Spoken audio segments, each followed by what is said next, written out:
Parliament has kicked off with an almighty push to pass the Prime Minister's $158 billion tax agenda. The three-stage plan has sailed through the lower house without changes after Labor waved it through after trying to get their amendments passed. The package is now headed for the Senate, where the coalition lacks a majority but is working with key crossbenchers to secure its passage.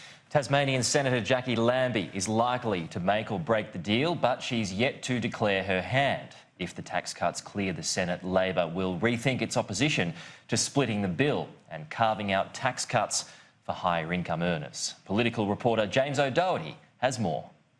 A day of ceremony, both Indigenous and inherited.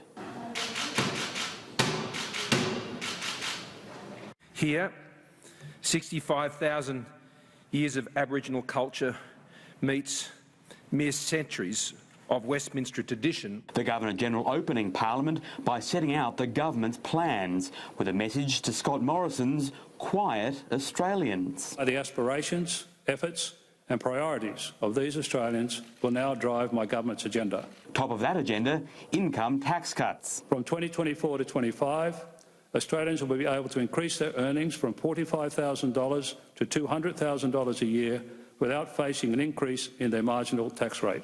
Scott Morrison told the Coalition Party Room the path to success is to focus on the people outside this place, not the ones inside it, warning his colleagues they will not be leaving Canberra until the government's tax cuts pass. But it's those inside Parliament deciding the fate of the tax package. Labor still hedging its bets on how it will vote on the government's plan. The shadow cabinet will make the decision if there isn't time for that. And have you seriously not made a decision on this yet?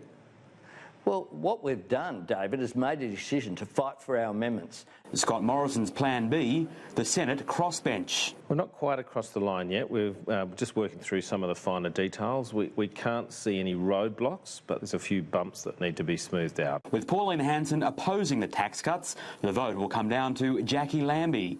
Welcome back.